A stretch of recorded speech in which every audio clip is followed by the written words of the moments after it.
વડોદરાની એમએસ યુનિવર્સિટીના વિદ્યાર્થીએ આપઘાત કરી લીધો। એન્જિનિયરિંગના વિદ્યાર્થીએ આપઘાત કર્યો અને આપઘાત કરતા પહેલા એક ભાવુક વિડીયો પણ બનાવ્યો। બહેનને મેસેજ કર્યા બાદ અંતિમ પગલું ભર્યું। ઘરના ત્રીજે માળે જઈને ગળે ફાંસો ખાઈ લીધો। અભ્યાસના ટેન્શનમાં આપઘાત કર્યો હોવાનું ખુલ્યું। પરીક્ષામાં 2 એટીકેટી આવતા જીવન ટૂંકાવ્યું। વિડીયોમાં માતા-પિતાની પાસે માફી પણ માંગી। તમારા સપના પૂરા ન કરી શક્યો હોવાનું પણ વિદ્યાર્થી વિડીયોમાં બોલતો જોવા મળ્યો। ઘરના ત્રીજા માળે જઈને વિદ્યાર્થીએ જીવન ટૂંકાવી લીધું। ગળે ફાંસો ખાઈ લીધો। એન્જિનિયરિંગના વિદ્યાર્થીએ એમએસ યુનિવર્સિટીના આપઘાત કર્યો છે। બહેનને મેસેજ કર્યા બાદ અંતિમ પગલું ભર્યું। પરીક્ષામાં 2 એટીકેટી આવતા જીવન ટૂંકાવી લીધું। અભ્યાસના ટેન્શનમાં આપઘાત કર્યો હોવાનું ખુલ્યું છે।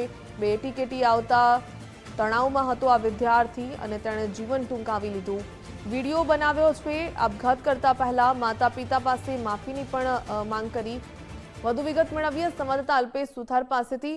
અલ્પેશ, એન્જિનિયરિંગના એક વિદ્યાર્થીએ અભ્યાસના ટેન્શનને કારણે જીવન ટૂંકાવી લીધું, વધુ શું વિગત? બિલકુલ જે આજે વિદ્યાર્થી છે તે એમએસયુની પોલિટેકનિક ડિપાર્ટમેન્ટ છે ને ત્યાં અભ્યાસ કરતો હતો। જોકે બહેનને મેસેજ કરીને આ જે તેણે આપઘાત કર્યો હોવાની ઘટના છે તે સામે આવી છે। જોકે આજવા રોડ પર પોતાના જે ભાઈનું ઘર છે ને ત્યાં ત્રીજા માળે ગળે ફાંસો ખાઈને આપઘાત કર્યો હોવાની વિગતો છે તે હાલ સામે આવી રહી છે।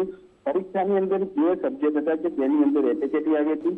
અભ્યાસના કારણે વિદ્યાર્થી સતત ટેન્શનમાં રહેતો હતો અને તેને લઈને આપઘાત કર્યો હોવાનો વિડીયો પણ તેણે બનાવ્યો છે। વિડીયોની અંદર પણ કહી રહ્યો છે કે સોરી મમ્મી પપ્પા, હું તમારા સપના પૂરા નથી કરી શક્યો। મારું રિઝલ્ટ આવ્યું છે અને 2 વિષયની અંદર હું નાપાસ થયો છું।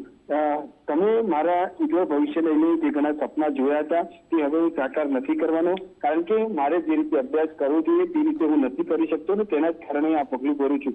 એટલે આખો આ જે વિદ્યાર્થી છે કે તેને આપઘાત કરતા પહેલા પણ પોતાની જે આપવીતી છે તે વિડીયો દ્વારા વર્ણવી છે અને પોતે અભ્યાસ નહીં કરી શકવાના હોવાના કારણે આપઘાત કર્યો હોવાની વિગતો પણ સામે આવી છે। જી ધન્યવાદ જાણકારી બદલ। તો એક વિડીયો બનાવ્યો અને ત્યારબાદ જીવન ટૂંકાવી લીધું છે। અભ્યાસના ટેન્શનમાં આ એન્જિનિયરિંગનો વિદ્યાર્થી આવી ગયો હતો। પરીક્ષામાં 2 એટીકેટી આવી હતી ને અભ્યાસનું એટલું બધું ટેન્શન વધી ગયું અને લાગ્યું કે હવે જીવનના સપનાઓ, તેના માતા-પિતાના સપનાઓ પૂરા નહીં કરી શકે અને લાગી આવતા આ વિદ્યાર્થીએ પોતાનું જીવન ટૂંકાવી લીધું। કોઈ પરીક્ષાનું રિઝલ્ટ એ કોઈ અંતિમ પડાવ નથી હોતો જીવનનો, એ પણ વિદ્યાર્થીઓએ સમજવું જોઈએ। માત્ર 2 એટીકેટી આવવાને કારણે આપઘાત કરી લીધો। એટીકેટી બાદ રી એક્ઝામ પણ હોય છે, એ એક્ઝામ આપીને પણ પાસ થઈ શકાય છે, પરંતુ આ વિદ્યાર્થીએ આગળનું ન વિચાર્યું, તેના માતા-પિતાનું પણ ન વિચાર્યું અને આપઘાત કરી લીધો। વિડીયોમાં માતા-પિતાની પાસે માફી માંગી રહ્યો હતો, પરંતુ 2 એટીકેટી એટલે કે જીવનનો એક આખરી અંતિમ કહી શકાય પડાવ ન હતો। એના પછી પણ જીવનમાં અનેક ઉતાર ચઢાવ પણ જોવા મળતા હોય છે, પરંતુ આજકાલના વિદ્યાર્થીઓ છે એ ક્યાંક નજીવી બાબતમાં પણ ટેન્શન લઈ લેતા હોય છે અને આપઘાત કરી લેતા હોય છે। તે પ્રકારના કિસ્સાઓમાં વધુ એક કિસ્સાનો ઉમેરો થયો છે। વડોદરાની એમએસ યુનિવર્સિટીનો આ વિદ્યાર્થી કે અભ્યાસમાં 2 એટીકેટી આવી અને જીવન ટૂંકાવી લીધું। બહેનને અંતિમ મેસેજ કર્યો હતો અને ત્યારબાદ તેણે ઘરના 3rd ફ્લોર ઉપર જઈને ગળે ફાંસો ખાઈ લીધો। સોરી મમ્મી પપ્પા, નહીં હિંમત રહી મારામાં। ખબર નહીં મેં આવું કામ કરી રહ્યો છું। કોઈ દિવસ નહોતું વિચાર્યું લાઈફમાં કે આવું કરવું પડશે। કેટલા દિવસથી આવું થઈ ગયું છે મનમાં।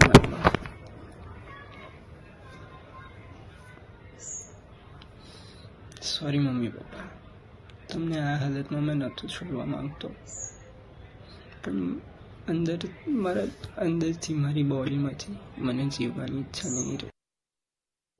સોરી ઉર્મી, કરણ બધેથી હારી ગયો છે। હિંમત નહીં રહી કરણનામાં। ધ્યાન રાખજે તારું। Take care. જઉં છું મેં। સોરી આટલું હેરાન કર્યું તને।